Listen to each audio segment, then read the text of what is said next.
Welcome to Hot Shot Sports. The Bucks, well, they're doing pretty well against the Celtics. The MLB season is about a month in, and the NFL draft just happened, so we're going to talk about it all on Hot Shot Sports coming up next.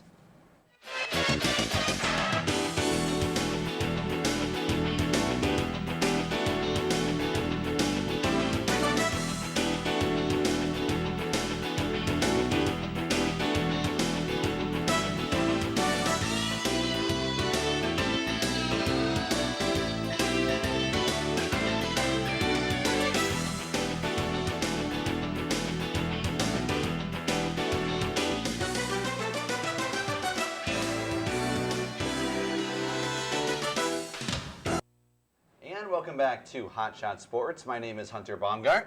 I'm Mark Karstens. My name is Chris Porter, avid watcher of Community. And I'm Josh Malashevsky, the Office enthusiast. And we are ready to talk some sports today. And it's going to be a lot of fun with us four here. So let's get started with the Milwaukee Bucks, because they are playing really, really well right now. Up 3-1 in the playoff series against the Celtics. Start with you, Mark. What have your been takeaways so far this series? Yeah, I've been really impressed with a few players off the bench. Pat Connaughton and George Hill have been two players that really have stepped up for the Bucks. Kind of been surprises, actually. In Game 3, Pat Connaughton scored 14 points and really gave them a nice boost off the bench. Sure. And then last night, George Hill gave the Bucks 15 points off the bench. So I've just been really happy with how the bench has produced for the Bucks.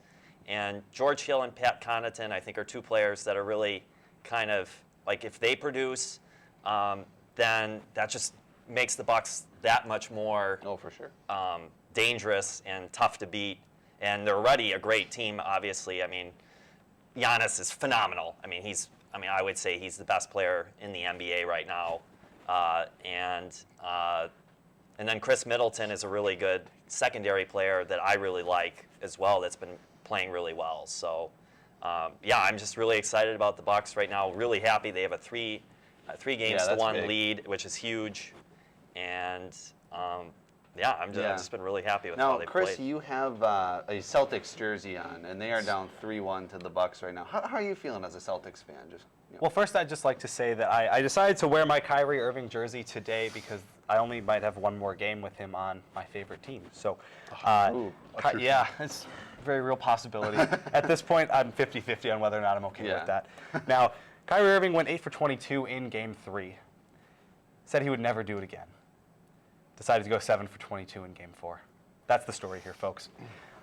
Really, for me, the big theme as a Celtics fan watching this series has been that outside of Game 1, the Celtics have not had an answer for Giannis Antetokounmpo outside of Game 1. No so, answer. In Game 4, 39 points, 15 of 22 shooting, 16 rebounds, 4 assists. And really, that's been kind of the theme for him all season, is that he's putting up, like Mark was alluding to, kind of those MVP numbers. Now, guys, I ask you this question. The Bucks find themselves in a 3-1 lead. Sure. Why? Is it because they've actually played good basketball? Or is it because Paul Pierce has killed his former team?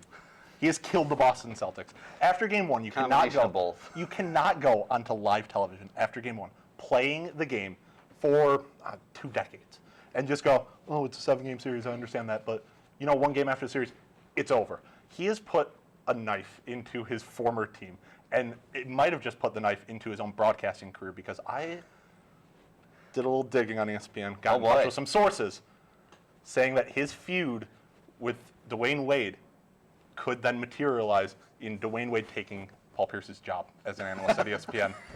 Full circle. I would love to see D. Wade as an analyst, honestly. More than Paul Pierce, really would you? good. Would you? More than Paul Pierce? No. More than Paul Pierce? Anything that gets me away from all the ridiculous hot takes. More than Paul Pierce? I'd say, Paul Pierce is annoying to me. So Yeah. A clean sweep of D. Wade, and I'm not even a D. Wade guy. There you go. How far do you think the Bucks can go? Josh, I'll start with you. They can go to the finals. They probably will go to the finals. I would probably pick them to go to the finals. I don't think they'll win the finals. They'll go. I don't think it matters who they're going to play in the Eastern Conference Finals. I think they're going to win. Okay. Yeah, I think going into this series, a lot of people felt that this was going to be the series that determined who was going to win the Eastern Conference. I thought so too. And so I think that if the Bucks are able to win this series, which it looks like they will, I think they should have no reason to not advance to the NBA Finals. Mark?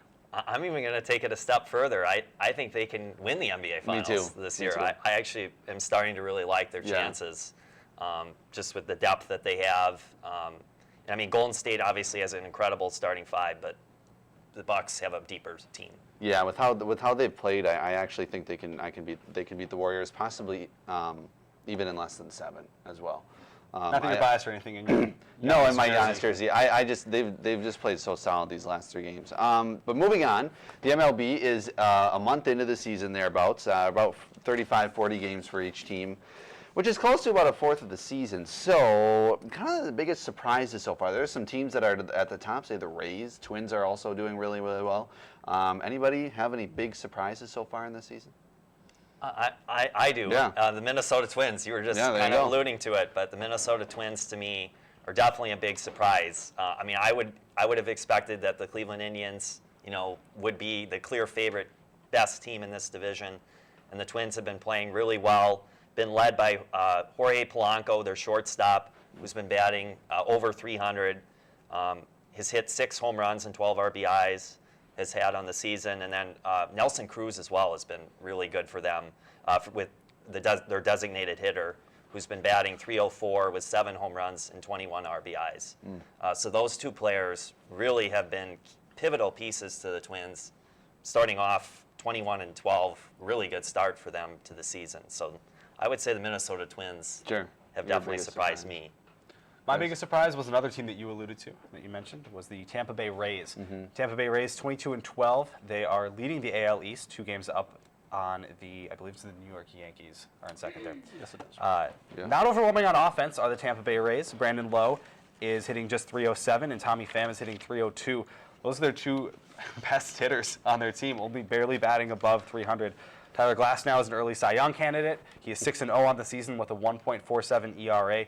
46 strikeouts and just 7 walks in those 6 games. So Tampa Bay looking really strong here early on. They have the best run differential in baseball. Yes. Second place is the Chicago Cubs. Might need to check the stats department on that one, but hear me out on this, guys. I'm about to tell you. Ooh, interesting. Hear me out on this one. Okay. I am here to tell you that the New York Yankees are the biggest surprise in baseball this year. Okay. Hold back the audible gasps, guys. Solely for the reason that they have put up with the most injuries in baseball.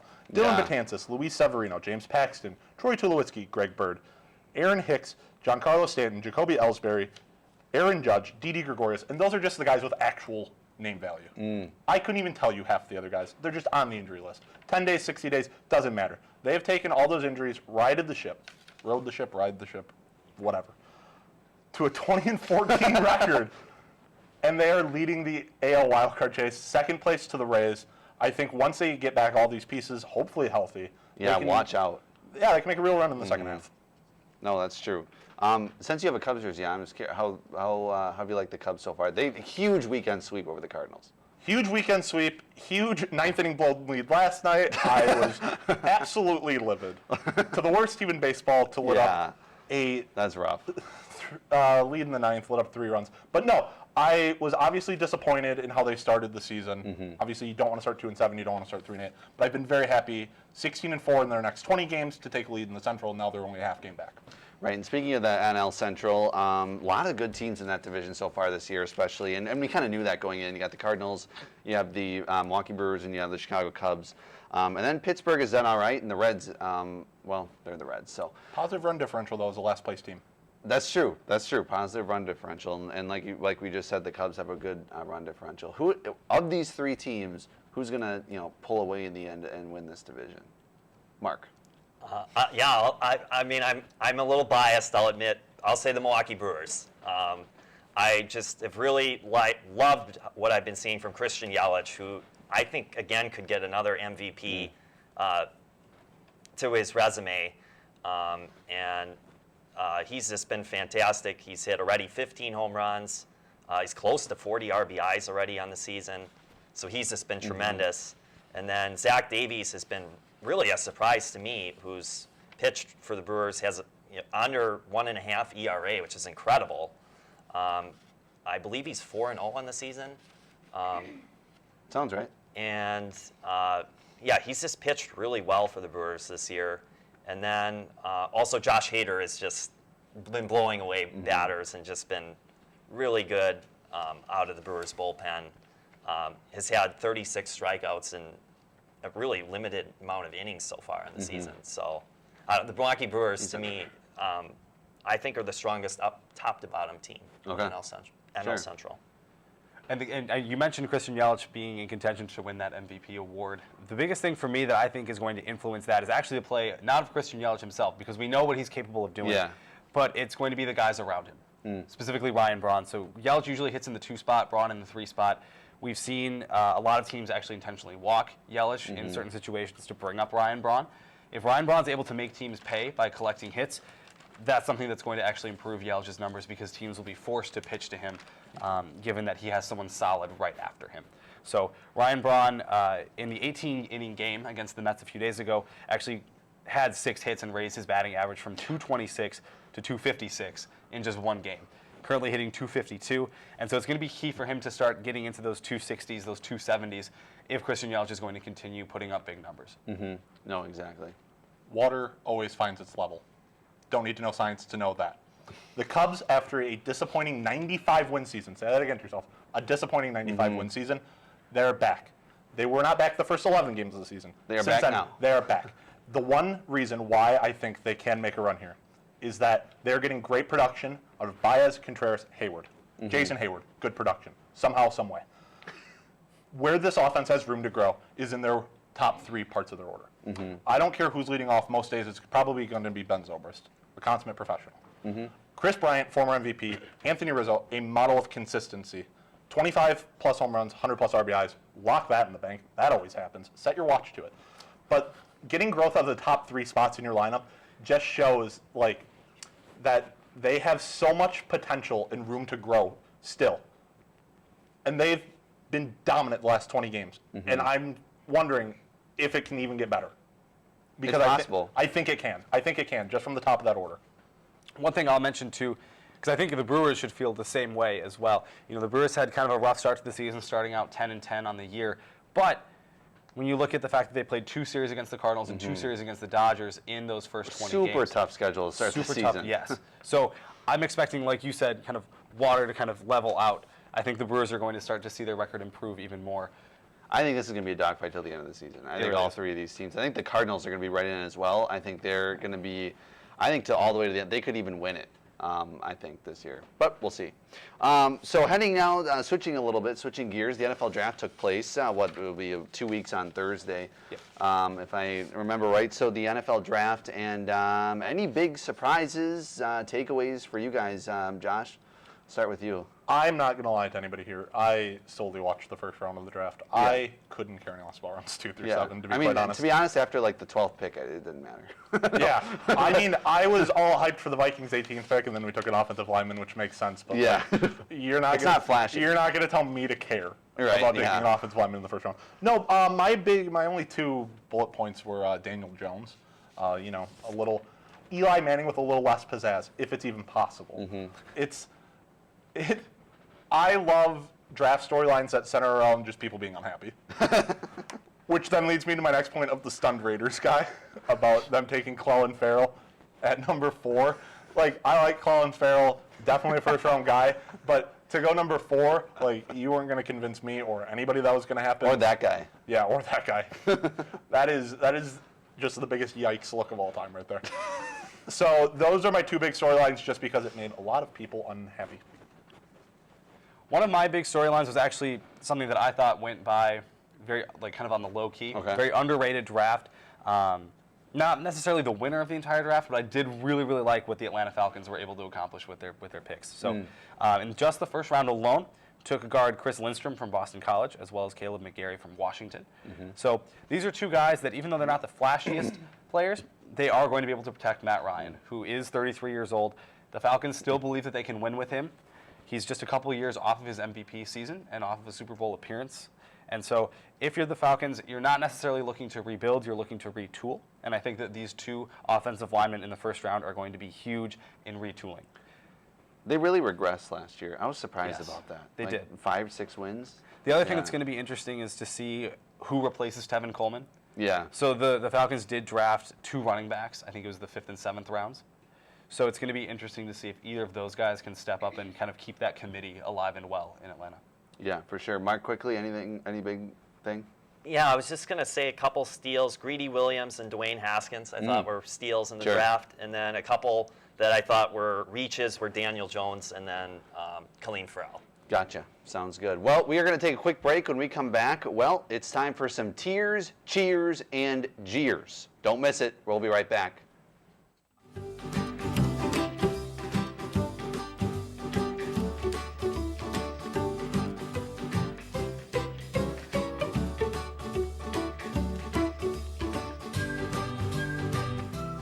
Hi there. My name is Spike. I like to hang out with my friends and play with my toys. Come adopt me. Time to go outside. Hi there, my name is Donnie. I'm a real happy guy. I love to play. Oh, there goes the ball. See ya. Hello, my name's Oliver. Well, some might say I'm lazy, but I love to cuddle. Blip. Cheerio. To find out more about adoption, contact La Crescent Animal Rescue at 507-895-2066. All right, welcome back to Hot Shot Sports. I'm Hunter Baumgart, along with Mark Carstens, Chris Porter, and Josh Malcheski here, and we are going to get into some tears, jeers, and cheers, and it's going to be a lot of fun. So, Mark, we'll start with you. What is your tear today? Something you're maybe a little bit sad about? My tier will be that Corey Ballentine, the 6th-round pick for the New York Giants, like a day following the draft, got shot. So had a very tragic event happen just the day following the draft. So it's very scary, emotional time for him. Yeah. I just hope that he's okay from all that transpired the day following the draft. Mine, almost equally as scary, depending on who you ask. My tier goes out to Kyle Lowry, who took a pretty low blow from Ben Simmons in a Game 3 of the Eastern Conference semifinals. Simmons was fined $20,000. However, we did learn that each of Kyle Lowry's nuts are worth $10,000. So there you go. There we go. Awesome. My tier is for the Seattle Mariners, the hottest team in baseball to start the season. The Cubs, with their 11-0 victory on last Wednesday. I could be wrong on this, but I definitely heard this somewhere. That the Mariners became the first team in certain amount of years here to lose 3 out of 4 games by double-digit runs. Yikes. And that's not good. And they started the year so well. So well. So well. Hot out the gate. They'd hit a home run in their first 17, 18 Yeah. games. And then they lose 15-1, 14-1, and 11-0 in the span of 4 games. Yikes. So I will be starting us off with our jeers then. Yes. There we go. My jeer is for anybody on Twitter that is getting all over the NBA refs, like they expect them to be like perfect or something. Like nobody's ever sat and gone, nobody's ever sat there and gone, oh man, I love how that game was officiated. Yeah. Look, we know it's bad. We get it's bad. There are things that we accept are bad. When's the last time anybody said anything about the band Nickelback? Anybody? No, we accept that they're bad and we don't bring them up. Look, when the refs do something horribly egregious, then we can say something. When they call a perfect game, then we can say something. I know they're bad. You know they're bad. I'm not going to talk about them, though, because I just don't care. And I think we should all just not care. Also, I think if you watch like any foul now, the person always argues. Like it's just almost automatic now. Every It's foul unreal. call, I think the city of Boston is just going to burn down. Well, every yeah, single well, one. Yeah, that too. But yeah. Chris, speaking of Boston, Hi, guys. Hello. okay, It's 2019. You want to meet a significant other. You want to have some fun. Want to go on a date, that kind of stuff. What do? You slide into somebody's DMs, right? Be It's 2019. That's what you do. This young woman decided that she would slide into Bryce Harper's Instagram DMs. You can see the message that she sent him there. Unfortunately, though, that was not Bryce Harper's DMs. That was Bryce Harper's wife's DMs. Oh. To make things even Yikes. more special and awkward. Talk about yikes face. My jeer is out to whoever this young woman is. Be better. Oh. Mark. How can you follow that up, huh? I have a pretty good jeer myself. All right. My jeer is the fan reaction to Daniel Jones being selected 6th overall in the NFL draft. The fan for the New York Giants had a pretty funny reaction to me. Looked stunned, not happy at all, and I don't blame him at all for feeling that way, because I feel like Daniel Jones is going to be, I'm going to say like Paxton Lynch, like type quarterback in the NFL, where he has all this hype, he has all this praise coming in, but then just doesn't live up to the hype that people have. Yeah. Yeah. Eek. What do you think of the Daniel Jones pick? I will bet everybody listening Yeah. $1 million that I don't have that he throws more career touchdown passes than Paxton Lynch. He could. Well, he has to throw like 2. Right. That's what I was thinking. I will predict that he actually throws more career interceptions than Paxton Lynch, which will prove that he's actually a good starting quarterback. Because if you're going to throw interceptions a lot, to play. you also have to play really well to stay on the field. true. So Yeah, there very you go. Smart. Look at that. Pro Smart's Daniel coming Jones out. guys over here. All right, so now we'll go into the happy part of this segment, the cheers. So, Mark, I'll start with you. What is your cheer? Yeah, I'll say Tiger Woods winning the Masters this year, and then also he was given a Medal of Honor the other day at the White House for his win, and for it was like a Medal of Honor for I'm not sure exactly what it was. I think for but playing good golf. for playing good golf. So yeah, playing good golf. So yeah, that's kind of my cheer is Tiger Woods winning the 2019 Masters. Sure. Chris? my cheer is for Klay Thompson. Klay Thompson, we all know, shooting guard for the Golden State Warriors. Passed Manu Ginobili in career 3-point field goals in the playoffs. Wow.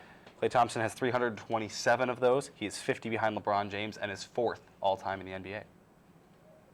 Josh? My flow chart for what I'm going to talk about with baseball, it starts with Cubs, and then when I'm done talking about that, it's about former Cubs. My cheer right. goes to former Cub Tommy La Stella. Now, you'll see its tweet on the screen here from April 29th, 2019. Oh. That shows that of any player that has 5 or more home runs, Tommy La Stella is the only one that has more home runs than strikeouts. Oh. Shows what he can do when he plays every day. Yeah. Just not enough room. Yeah. Too many cooks in the kitchen. You make one really bad soup. Kind of like Domingo Santana, who went to Seattle, started the year really, really well. I think he's tailed off a little bit, but kind of just not enough room. Yeah, he has more defensive errors than Tommy La Stella has strikeouts. That is an astonishing stat. Domingo Santana? He has 6 defensive errors as a corner outfielder. Yikes. Tommy La Stella has 5 strikeouts, at least at the time of this tweet. Wow. Yeah, that's very rough. Were you happy what did you think of them letting go of Tommy La Stella? I mean, at some point, like, you realize where roster spots need to be taken up, and Yeah. Tommy La Stella wasn't going to play anywhere. We basically just signed Tommy La Stella about like 3 years in the future by signing Daniel Descalzo anyway, so Yeah, that's true. can't get too worked up about it. There's no doubt about that. Well, those are your tears, jeers, and cheers. So let's transfer a little bit here to some hot takes, because I know we'll have some hot takes. We'll be able to react to them, which will be fun. So a little bit of hot take central. So let's get into it here. Mark, do you have any hot takes for us? Yes, I do. My first hot take will be that Patrick Mahomes will be a better quarterback than Tom Brady next season, and that Patrick Mahomes will lead the Kansas City Chiefs to the Super Bowl. Perfect. Sounds good. So that is our tease for Hot Take Central, which is coming up next, right after we take a quick break. You're watching Hot Shot Sports. Wisconsin Lacrosse brings you a weekly student newscast. Important news. Movie critiques. Weather forecasts. Sports highlights. And local interviews. UWL's own WMCM, run by the students, for the students. Every Thursday at 4:30 on Campus Channel 200 and Charter Channel 989. Are you a movie fanatic? Tune in on WMCM TV's Screening Room, Tuesdays at 2:45 or 4:30. You can watch on Channel 200 and Charter 989.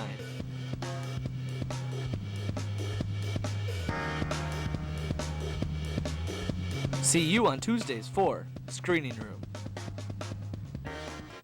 I did like that. And That's welcome well back taken to in. Hot Shot Daniel Sports, Jones guy. right here on WMCM. Final segment here, and it's time to get back into these hot takes. So we heard Mark's before the break, but we want to hear it again. So Mark, what's your hot take? Yes. So my hot take is that Patrick Mahomes will be a better quarterback than Tom Brady next season, and that he will lead the Kansas City Chiefs to a Super Bowl title next season. Oh, Kansas City for the Super Bowl. What do you guys think about that? That is a gutsy proclamation to start with. The Kareem Hunt incident, the Tyreek Hill incident, were taking everybody away from Patrick Mahomes. I am confused by the call saying that he's going to be a better quarterback than Tom Brady, though, even though he's coming off an NFL MVP, proving that, single-handed statistically, that he is better already. But the Chiefs winning the Super Bowl, I do think that is a bold proclamation. Even after the season they had last year. Yeah.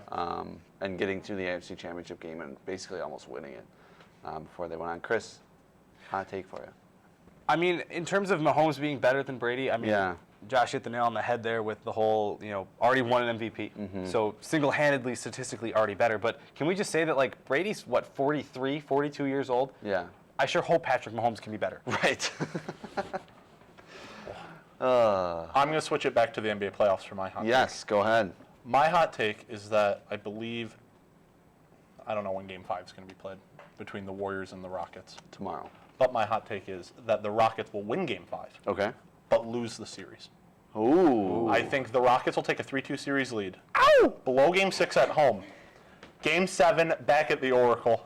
Yeah. I think Golden State is going back to a 5th straight finals. Interesting.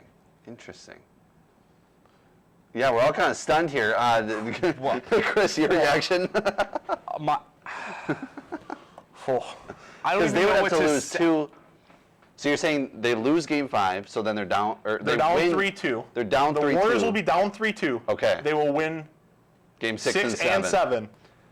and then win the Western Conference, win the finals. Yes. I love the Portland-Denver series. Each of these games has been compelling. Yeah. I don't see either of these teams beating Golden State. No. I don't even know if I would pick them to beat Houston. I would guarantee Houston, if they play either of those teams, will be betting favorites in that series. Yeah. Oh, yeah. Oh, for sure. I think so too. And I think so you also see them winning the NBA finals? Yeah, I picked them before the season because I'm unoriginal. And, Yeah. You know. You got to stick with your pick. Yeah. Picked them throughout the entire season because I have not been given Yeah. a reason to think they won't. Right. Exactly. Do you guys think anybody in the East can beat the Warriors in the finals? This is kind of going back to our discussion earlier Yeah. about the Bucks and Celtics playoff series, but honestly, I could see either of those teams doing it. I Okay. don't necessarily know if Toronto and Philly could. Okay. So one of those two. I think the only team in the NBA that can beat the Warriors Yeah. is located in the Bay. I think the Warriors are the only team that can beat the Warriors. Okay. Real meta look at this. Yeah. Right. Yeah. I think the Warriors themselves can beat the Warriors, meaning that by default, I guess another team will beat the Warriors because Right. the Warriors self-implode. Right. Beat the KD Yeah. off to the Knicks. Klay Thompson off to the Clippers.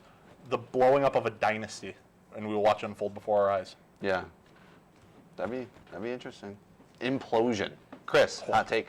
Well, speaking of implosions, my hot take revolves around Marv Albert, one of the Ooh. announcers for TNT. He needs to retire. I think so too. He has just imploded in the way that he calls games.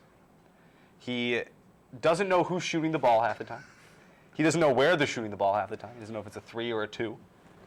And quite frankly, I feel like he doesn't offer as much as someone who is maybe younger and maybe knows more of a contemporary NBA could offer a broadcast. What do you think on Marv Albert, Mark? I think Chris made a good point. Yeah. I think it's time for him to retire as well. It's interesting. I feel like TNT needs to put his audio up more. I feel like I can't hear him during some of the games that he's announcing, and I feel like that it's either his voice or whether they have the audio all the way up and he's just not loud enough. I don't know if you necessarily want to hear him, though. That's possible too. It's a tough look for basketball to be the only thing you know and to not know that anymore. Yeah. Well, Marv yeah. Albert is just out there, just by himself, just away in a land of nothingness. Even when he gets excited, it still sounds very, very quiet and subdued. He's just like floating down a river, and he's just like, I need to grab a branch. Just somebody help me. It's just unfortunate that there's only one Mike Breen in existence right now. Yeah. We need like 3 of those. Kevin Harlan's fantastic. I just need to listen to Mike Breen yell "bang" and the Knicks take the lead like a billion times. And the Knicks take the lead? Yeah, the Jeremy Lin shot, his best bang call ever. Sure. I'll argue anybody that says otherwise. I would argue Ray Allen in the corner. Oh, good. These are iconic moments here. Iconic. All right. Well, thanks, guys, for joining me today and being on Hot Shot Sports, the final Tuesday show of WMCM Campus TV Career. You guys have made history today. So, anything to say? Any final words? Still hasn't hit me up. Still hasn't hit you? I'll take all the glory, but none of the work. All the glory, none of the work? I'm happy to be on the show today. All right, awesome. We got it. Perfect. So for Josh, Chris, Mark, I'm Hunter Baumgart. Thanks so much for tuning in today to Hot Shot Sports, and we'll talk to you Thursday on Week in Review.